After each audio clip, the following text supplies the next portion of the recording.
রংপুরে ধর্ষণ মামলার প্রধান আসামি কবিরাজ খালেককে গ্রেফতার করেছে র্যাব।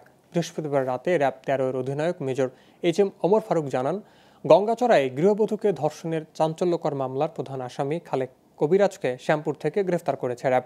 চিকিৎসার কথা বলে কবিরাজ নিজের বাড়িতে নিয়ে গৃহবধূকে ধর্ষণ করেন। তবে ওই মামলার ২ নম্বর আসামি সহযোগী কুরিফুল বেগম পলাতক রয়েছেন।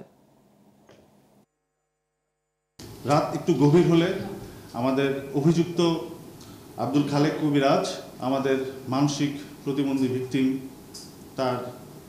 তাকে ধর্ষণ করে এবং যখন ধর্ষণ করে তখন ভিকটিম যেহেতু মানসিক প্রতিবন্ধী সে গোঙানো শুরু করে, কিন্তু তার মা একই রুমে থাকা সত্ত্বেও গোঙানি শুনেও কোনো সাড়া দেয় না।